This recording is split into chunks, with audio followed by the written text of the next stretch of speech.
రోహిణి సుగుణమ్మ కూతురని సాక్ష్యాలతో నిరూపించిన శృతి ఇదంతా ఎలా జరిగిందనేది వీడియోని స్కిప్ చేయకుండా చివరి వరకు చూడండి.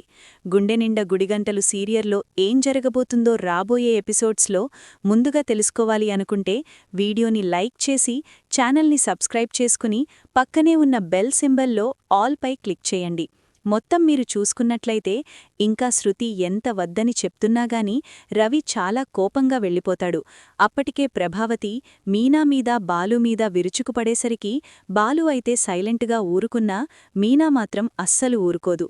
తప్పంటే ఏంటత్తయ్యా, ఆ వెనకేసుకు రావడమంటే ఏంటత్తయ్యా, మీరు చేసిన తప్పును కప్పిపుచ్చడమా, మీరు చేసిన పాపాన్ని కప్పిపుచ్చడమా, ఆ రోహిణిని మీ కొడుకు మనోజ్ చేసిన తప్పుల్ని కప్పిపుచ్చడమా అంటూ ప్రభావతికి ఒక రకంగా గట్టిగానే డోసిచ్చి నేనీరోజు నా భర్తకు మావయ్యగారికి తప్ప ఎవ్వరికీ ఏమీ చేసి పెట్టను అని చెప్పి మీనా కాస్త చెప్తుంది. చెప్పేసేసరికి నేను పెట్టుకోలేనేంటి అనుకుంటూ ప్రభావతి కాస్త వెళ్ళి కాఫీ పెట్టుకుని మనోజ్కి రోహిణికి ఇచ్చి తను తాగి చీచీ ఇదేంటి ఇలా ఉంది, రోజూ మీనా పెట్టే కాఫీ ముందు ఇది చెత్తలా ఉంది, అలా అని దీనికి చెప్తే దీనికి కొమ్ములొచ్చేస్తాయి అని అనుకుని ఇంకా సైలెంట్గానే నోరు మూసుకుని వెళ్ళిపోతుంది. ఇంకా మీనా పువ్వులు మాల కట్టడానికి వెళదామనుకునేసరికి మీనా రిలేటివ్స్ అయితే వస్తారు. పిన్ని బాబాయిలు వాళ్లు పెళ్లి శుభలేఖ ఇవ్వడం కోసం. వాళ్లు వచ్చిన తర్వాత వాళ్లని కూర్చోబెట్టి మాట్లాడి భోజనం చేసి వెళ్లమని బతిమాలేసరికి వాళ్లు భోజనం చేసి వెళదామని డైనింగ్ టేబుల్ మీదకి ఇలా కూర్చుంటారో లేదో ప్రభావతి తన నోరును విప్పి పాపం తింటున్నవాళ్లే వెళ్లిపోయేటట్టుగా ప్రభావతి తిట్టిన తిట్లకి మీనా చాలా చాలా బాధపడుతుంది. అసలు మీరేమనుకుంటున్నారత్తయ్యా అంటూ వీణా ప్రభావతి మీద విరుచుకుపడుతుంది. ఇంకా ఏంటే అలగ జనాన్ని తీసుకొచ్చి నా ఇంట్లో కూర్చోబెడతావా అంటూ ప్రభావతి అన్న మాటలకు బాధపడి ఇంకా అక్కడినుంచి మీనా అయితే పూలల్లడానికి రమ్మని చెప్పడంతో అక్కడికి వెళ్లిపోయి బాధపడుతూ ఉంటుంది. ఏమైంది మీనా, ఏం జరిగింది అనగానే ఏమీ లేదులే అక్క, మీ అత్త గురించే కదా నువ్వు బాధపడుతున్నావు, నాకు తెలుసు అని చెప్పి అనగానే ఈవేళ పొద్దుట మా పిన్నివాళ్లు వచ్చారు అనేసరికి జరిగిన విషయం చెప్పడంతో నువ్వు ఎందుకు మీరలా ఊరుకుంటున్నావు, పుట్టింటివాళ్లని అంతలోకు చేసి మాట్లాడ్డం ఏముంది, అదే మాట నీ తోటికోడలిద్దర్నీ అంటే ఊరుకుంటారా, అంటే ఊరుకోరు కదా, మరి నువ్వెందుకు ఊరుకుంటున్నావు, మీ అమ్మవాళ్లకి డబ్బు లేదనా, చూడు మీనా, నువ్విలాగా ముద్దపప్పులా ఉంటే ఎప్పటికీ కూడా ఇలానే ఉంటావు, నూతిలో తాంబేలులాగా నువ్వు బయటకి వచ్చి తీరాలి, ఖచ్చితంగా మీ అత్తమీద ఎదురు తిరగాలి, అప్పుడే మీ అత్త నోరు మూస్తుంది, మీ అత్తను చిత్రహింసలు పెట్టమని నేను చెప్పడం లేదు, నీమీద నోరు ఇచ్చుకుని పడిపోకుండా ఉండమని మాత్రమే మేము చెప్తున్నాము, ఏ ఇంట్లో అయినా అత్తా కోడళ్ళు చక్కగా ఉండాలనే మేము కోరుకుంటాం మీనా, కాని మీ అత్తగారు నువ్వు ఎన్ని సేవలు చేసినా ఏం చేసినా గాని మీ అత్తగారు నిన్ను ఏదో ఒకటి అంటూనే ఉంటుంది, అందుకే నువ్వు తగిన గుణపాఠం చెప్పాలి అని చెప్పి వాళ్లు అనేసరికి ఏంటక్కా ఇలా అంటున్నారు అనగానే చూడు మీనా, అంతా నీ మంచికోసమే చెప్తున్నాము, ఎదురు తిరగమని చెప్తున్నాము, అంతే తప్ప మీ అత్తని ఏదో చెయ్యమని కాదు, నువ్వు నిన్ను ఒక మాట అనకుండా ఉండేటట్టు చూసుకోమని చెప్తున్నాం అంతే అంటూ చెప్పేసేసరికి సర్లే అక్క అంటూ పూలుమాల కట్టేసి మీనా కాస్త ఇంటికి వెళ్తుంది. అప్పటికే శృతి రవిమీద కోపగించి పుట్టింటికి వెళ్ళిపోతుంది. వెళ్ళిపోయిన శృతిని బతిమాలడానికి రవి ఫోన్ చేద్దామనుకుంటే ప్రభావతి ఫోన్ చెయ్యొద్దు అని చెప్పడంతో రవి సైలెంట్గా ఊరుకుంటాడు. మీనా ఫోన్ చేసి చెప్పేసరికి సరే వదినా, చాలా థ్యాంక్స్ వదినా అని చెప్పి రవికి కొంచెం ధైర్యం ఇస్తుంది మీనా. ఇంక ఇలా ఫోన్ మాట్లాడుకుని ఇంటికి వచ్చేసరికి ప్రభావతి ఇటు మనోజ్ ఇద్దరూ కూడా మాట్లాడుకుంటారు. తనకి కోల్డ్ చేయడంతో చికెన్ సూప్ తాగితే దెబ్బకి ఎగిరిపోతుందిరా, చికెన్ సూప్ ఎవరు చేస్తారు, నువ్వు చేస్తావా, నేనెందుకు చేస్తాన్రా, ఉంది కదా ఇంటి పనిమనిషి, ఇంటి పనిమనిషే చేస్తుంది అని మీనా అని చెప్పానుగానే ఆవిడ ఇంట్లో ఎక్కడుంది అనేసరికి ఈలోపు బయటనుంచి మీనా వస్తుంది. ఏంటే ఎక్కడికి వెళ్ళావు అనగానే పూలుమాల కట్టడానికి వెళ్లాను అత్తయ్యా, ఏమైంది, ఎక్కడికి వెళ్లకూడదా, ఇంట్లో పనులన్నీ పూర్తి చేశాకదా నేను వెళ్లాను, మరి ఎందుకు పదే పదే నన్నే మాటలు అంటూ ఉంటారు, సరే వెళ్ళి చికెన్ తీసుకురానుగాని, చికెన్ ఇప్పుడా, అవును చికెన్ చేసి సూప్ చేసి పట్టుకురా అనుగానే ఎవరికి, ఏంటి అని చెప్పి అనేసరికి మనోజ్కి కోల్డ్ చేయడంతో చికెన్ సూప్ తాగితే దెబ్బకి ఎగిరిపోతుందిరా అనుగాని, అయితే మీ పెళ్ళానికి ఫోన్ చేసి రమ్మని చెప్పి చికెన్ సూప్ చేయమనండి, వస్తూ చికెన్ కూడా తీసుకురమ్మనండి అనుగానే ఏం మాట్లాడుతున్నావ్, నా భార్య ఎందుకు చెయ్యాలి? నా భార్య ఏమీ నీలాగా పూలుమాల కట్టుకుంటూ ఉండదు, నీలా అలాగా జనం అనుకుంటున్నావా? నా భార్య మలేషియాలో గొప్పది అనుగానే మీరు వెళ్ళి చూశారా? మీ అమ్మ వెళ్ళి చూసిందా? అంటూ మీనా విరుచుకు పడేసరికి చూశావా చూశావా అంటూ ఎలా మాట్లాడుతోందో అనుగానే దీనికి బాగా సమాధానం చెప్పావురా అంటూ ఇద్దరూ ఉండగానే మీనా కాస్త పైకి వెళ్ళి బెల్ట్ తీసుకొచ్చి మనోజ్కి 4 ఉతుకులు ఉతికేసరికి ప్రభావతి కాస్త డైనింగ్ టేబుల్ కిందకి వెళ్ళి మరీ దాక్కుంటుంది. దాక్కోవడంతోటే ఇదేంటిది ఇలా విరుచుకు పడుతోంది నా కొడుకు మీద అని అనుకుంటూనే వదిలేయి మీనా, ఇంకెప్పుడు నీకు ఏ పని చెప్పను, నా భార్యతోనే చేయించుకుంటాను, ఎప్పుడూ చెప్పను అంటూ ఇంక మీనా కొట్టినట్టు కూర్చుని దివానా కాటుమీద కూర్చుని ఒకేసారి పగలబడి నవ్వుతుంది. అప్పుడే బాలు వస్తాడు. ప్రభావతి, మనోజ్ అందరూ అక్కడే ఉంటారు. అక్కడే ఉండేసరికి ఏమైంది మీనా, ఎందుకు అంతాలా నవ్వుతున్నావు అనగానే ఏమీ లేదులే అండి అనేసరికి ఏమైంది ఏమైంది అంటూ అడగడంతో ఇంక మీనా బాలుకి మాత్రమే చెవులో చెప్తుంది. ఏంటి నిజమా అనగానే అవునండి, నాకు అలా కల వచ్చింది అనేసరికి ఏంటి పట్టపకటే అలా కూర్చుని ఆలోచిస్తూ ఉంటే కలవచ్చింది మీనా, కలవచ్చిందండి అని చెప్పి అనగానే మీనా బాలు నవ్వుకుంటారు. ఏమో ఏమయిందిరా అని చెప్పనుగానే ఏమీ లేదులే నానా, మీనాకేదో జోక్ గుర్తొచ్చిందంట, అందుకు నవ్వుకుంటోంది అనగానే సరే వెళ్ళి చికెన్ సూప్ చేసుకురా అని చెప్పి అనేసరికి మీనా బాలు ఒకరు మొకారు ఒకళ్ళు చూసుకుంటారు. ఇప్పుడు చికెన్ సూప్ లేకపోతే వీడి ప్రాణాలు పోతాయా ఏంటి? పార్లం వచ్చాక చేయించుకో లేదా బయటనుంచి ఆర్డర్ పెట్టించుకో, మీనా చెయ్యదు అని చెప్పి బాలు చెప్తాడు. ఇంక శృతి కోసం రవి ఫోన్ చేస్తాడు. ఫోన్ చేసేసరికి రవి అయితే ఎన్నిసార్లు ఫోన్ చేసినా శృతి ఫోన్ లిఫ్ట్ చేయదు. ఫోన్ లిఫ్ట్ చేయకపోయేసరికి శృతి గురించి డైరెక్ట్గా వెళ్లాలని శృతి శృతి అంటూ ఇంటికి వెళ్ళిపోతాడు. ఏంటి నా కూతుర్ని తన్ని తరిమేసేసి ఇప్పుడు ఇంటికి వచ్చావా అనగానే ఏం మాట్లాడుతున్నారు ఆంటీ, నేను శృతిని తన్ని తరిమేయడమేంటి? నాకు ఎమర్జెన్సీ వర్క్ ఉంది, నేను ఈరోజు లీవ్ పెట్టడం కుదరదు, హాస్పిటల్కి మా వదిని తీసుకువెళ్లమని చెప్తాను అని చెప్పాను అంతే, ఆ మాత్రం దానికే తన్ని తరిమేశానంటారేంటి? నేను ఏమీ చెయ్యలేదు అంటూ మాట్లాడేసరికి ఏమీ చెయ్యకుండానే నా కూతురు ఇక్కడికి వచ్చేసిందా ఏంటి? శృతి శృతి అంటూ పిలుస్తూనే ఉంటాడు. ఈలోపు శృతి వస్తుంది. ఎందుకిక్కడికి వచ్చి కేకలు వేస్తున్నావు? ఉదయం నన్ను పట్టించుకోమంటే పట్టించుకోకుండా వెళ్ళిపోయావు కదా, అది కాదు శృతి, నువ్వు నన్ను అర్థం చేసుకోకపోతే ఎవరు అర్థం చేసుకుంటారు చెప్పు? రేపు అన్న రోజున మనం రెస్టారెంట్ పెట్టేంతవరకు అయినా సరే మనం ఎక్కడో చోట వర్క్ చెయ్యాలి కదా, ప్లీజ్ శృతి, నువ్వే అర్థం చేసుకోకపోతే ఎలాగా అని చెప్పనుగానే అది కాదు రవి, నువ్వు నన్ను అర్థం చేసుకోలేదు, నేను ఇంకా ఆ ఇంటికి రాను, నేను ఇక్కడ ఈ ఇంట్లోనే ఉంటాను, నీకు నాకు ఏ బంధం లేదు అని చెప్పి అంటూ ఉండగానే అవునా, నీకోసం నేను ఒక గిఫ్ట్ తీసుకొచ్చాను అనేసరికి ఏంటి గిఫ్ట్ తీసుకొచ్చావా అనుకుంటూ గబగబా కిందకి వచ్చేస్తుంది. శృతిది పెళ్లైనాగాని చిన్నపిల్ల మనస్తత్వం, చిన్న చిన్న గిఫ్ట్లకే సంతోషపడుతుంది. అందులోనూ రవి చూపించే ప్రేమకు ఇంకా సంతోషపడుతుంది. ఇంక రింగ్ తీసుకొచ్చేసరికి ఏది ఇవ్వు పెట్టు అనగానే ఇలా రింగ్ తీసి చేతికి పెట్టడంతో వావ్ సూపరుంది, నా చేతికి బాగా ఫిట్ అయింది అంటూ మాట్లాడేసరికి అవును, నీ చేతికి బాగా ఫిట్ అవుతుందని నాకు తెలుసు, అందుకోసమని ఈ రింగ్ తీసుకొచ్చాను అనేసరికి సరే రవి పదా వెళ్దామా అనగానే అదేంటమ్మా శృతి, శాశ్వతంగా ఇక్కడే ఉండిపోతాను అని వచ్చావు మళ్ళీ వెళ్ళిపోతున్నావేంటి? ఏంటి మమ్మీ జోక్ చేస్తున్నావా? శాశ్వతంగా ఇక్కడ ఎందుకు నేను ఉండిపోతాను? ఇక్కడ ఉండిపోవలసిన అవసరం నాకు లేదు, నేను నా భర్త దగ్గరికే వెళ్ళిపోతాను అని ఎలా అయితే ఎంత ఉత్సాహంగా వచ్చిందో అంతే ఉత్సాహంగా శృతి ఇంటికి వెళ్ళిపోతుంది. వెళ్ళిపోయేసరికి శృతిని తీసుకొని బాలు రవి వెళ్లడంతోటే శృతి రావడం చూసి ప్రభావతి షాక్ అయిపోతుంది.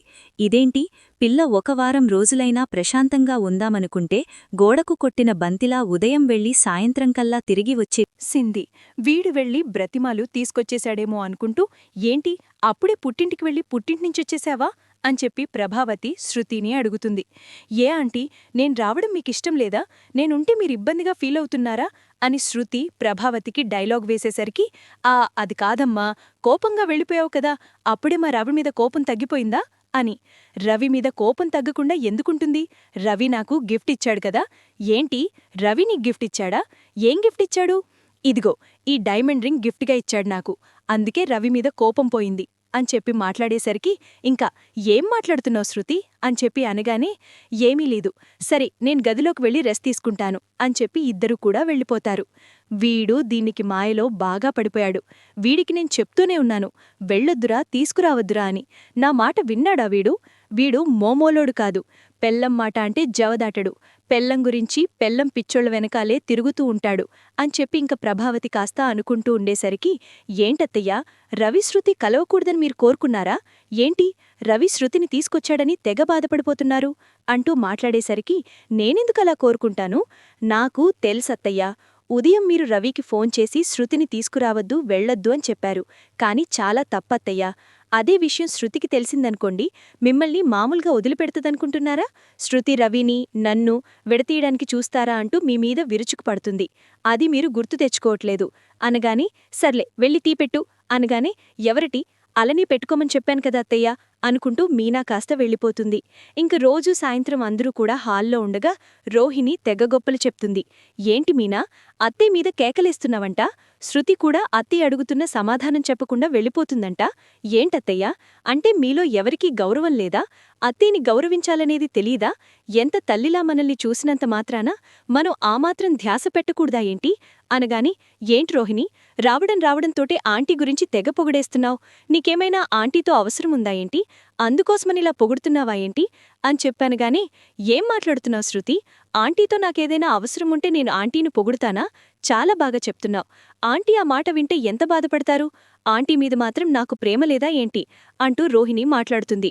మాట్లాడేసరికి ఇంక శృతి, సర్లే ఈ సోదంతా ఎందుకు, నాకు చిరాగ్గా ఉంది, మీనా భోజనం పెట్టు అనేసరికి, రా శృతి అని అందరూ కలిసి భోజనాలు చేసేసేసరికి గదిలోకి వెళ్ళిపోతారు. వెళ్ళిపోయేసరికి శృతికి ఫోన్ వస్తుంది. హాయే అని చెప్పానుగాని, చెప్పే పెళ్లి కుదిరిందంట. చెప్పన్నా చెప్పలేదు. పెళ్లి కుదిరితే నీకు చెప్పకుండా నేనెలా తాళి కట్టించుకుంటానే? పెళ్లి ఇక్కడ కాదు, మా ఆయన వాళ్ల ఊర్లో, పల్లెటూర్లో. నీకు పల్లెటూరంటే నచ్చదు కదా, వస్తావో రావో అని చెప్పి నీకు లాస్ట్ మినిట్లో చెప్తున్నానే. పల్లెటూర్లోనా? ఐ లైక్ పల్లెటూరు.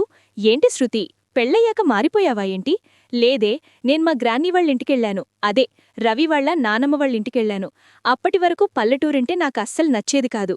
ఆ ఇంటి వాతావరణం, మా పల్లెటూరు నాకు చాలా బాగా నచ్చాయి. ఎక్కడ పెళ్ళి? నేను వస్తాను అనేసరికి, మరి నీ హస్బెండ్తో వస్తావా? నోనో, రవికి ఖాళీ ఉండదు, తను రెస్టారెంట్లో బిజీగా ఉంటాడు. నేను మాత్రమే వస్తాను అనగాని, కేపీ పాలెంలోనే పెళ్ళి, శుభలేఖ నీకు పెడుతున్నాను అని చెప్పి శుభలేఖను కాస్త పెడతారు. పెట్టేసేసరికి రవి అని మరుసటి రోజు ఉదయాన్నే రవికి చెప్పి, నేను పెళ్లికి వెళ్తున్నాను రవి, నేను రావడానికి 2 days పడుతుంది అనగానే, సరే శృతి, ఫోన్లో టచ్లో ఉండు అనగానే, సరే అని రవి దగ్గర అమౌంట్ ఉందా అనగాని, నా దగ్గరుంది, నేను మేనేజ్ చేయగలను అని చెప్పి శృతి కాస్త మరుసటి రోజు ఉదయాన్నే మీనాకు చెప్తుంది పెళ్లికి వెళ్తున్నాను అని. ప్రభావతికి చెప్తుంది, సత్యానికి చెప్తుంది పెళ్లికి వెళ్తున్నాను అని. కాని ఏ ఊరు అని వాళ్ళడగరు. శృతి కూడా చెప్పే ప్రయత్నం చెయ్యదు. ఇంక రోహిణి పార్లకు వెళ్ళిపోతుంది. శృతి అలా బయలుదేరి వెళ్ళిపోతుంది ఆ పెళ్లికి. రోహిణి పార్లకు వెళ్ళిపోయిన తర్వాత చింటూకి ఫుల్గా ఫీవర్ వచ్చేస్తుంది. ఎందుకంటే తను అర్ధరాత్రి పూట ఏదో ఒక పీడకల రావడంతో అల్లిపోయి తనకి ఫీవర్ ఫుల్గా ఉండడంతో తగని తప్పని పరిస్థితిలో సుగుణమ్మ అయితే రోహిణికి ఫోన్ చేస్తుంది. అమ్మ రోహిణి అని చెప్పానుగాని, ఏంటమ్మా అంటూ రోహిణి సుగుణమ్మతో మాట్లాడుతుంది. చింటూ అస్సలు బాగోలేదమ్మా, రాత్రి నిద్రలో కలవరట్లో పలికాడు. నిన్ను చూడాలని అమ్మా అమ్మా అంటూ కలవరిస్తున్నాడమ్మా, కొంచెం వేలు చూసుకుని రాగలవా అని చెప్పానుగాని, ఇప్పుడా?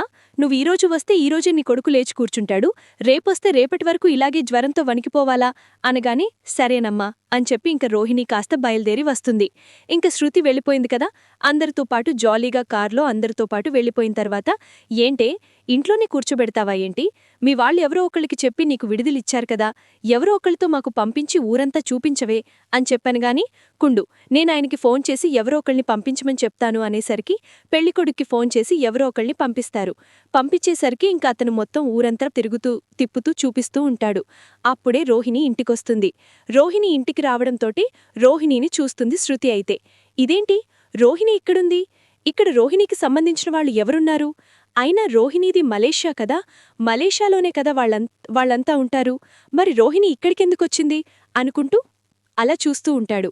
చూస్తూ ఉండేసరికి, ఏంటమ్మాయిగారు, ఆవిడ మీకు తెలుసా అనగాని, తెలుసు అని చెప్పనేసరికి, కళ్యాణి అమ్మ అని చెప్పనేసరికి, కళ్యాణియా అని చెప్పానుగాని, అవును, తను హైదరాబాద్లో ఏదో బ్యూటీషియన్లో చేస్తుందంట, కళ్యాణమ్మ పాపం తను చిన్నప్పుడే వాళ్ళమ్మ అప్పులున్నాయని పెళ్లి చేసేసింది. పెళ్లి చేసేసేసరికి పెళ్లైన 1 సంవత్సరానికి వాళ్ళాయన చనిపోయాడు. ఒక బిడ్డతో వాళ్ళమ్మ ఇక్కడే ఉంటుంది. కళ్యాణమ్మ అప్పుడప్పుడు వచ్చి బిడ్డను చూసుకొని తల్లిని చూసుకొని వెళ్తూ ఉంటుంది.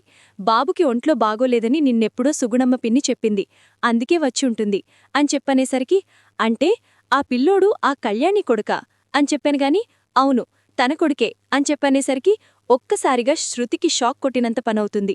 రోహిణికి పెళ్లి జరిగిందా? పైగా కళ్యాణి అంటున్నాడేంటి? అంటే ఊర్లో తన పేరు కళ్యాణియా? అక్కడ రోహిణియా? తనూ తినూ ఒకే అమ్మాయే కదా అని ఫోటో ఒకటి చూపించేసరికి, ఈ అమ్మాయి గురించే కదా మీరు చెప్పింది ఇప్పటివరకు అనగాని, అవును ఈ అమ్మాయి గురించే, కళ్యాణి అమ్మ అని చెప్పనేసరికి ఇంకొక్కసారిగా శృతికి ఆశ్చర్యం ఏంటి షాక్ అవుతుంది.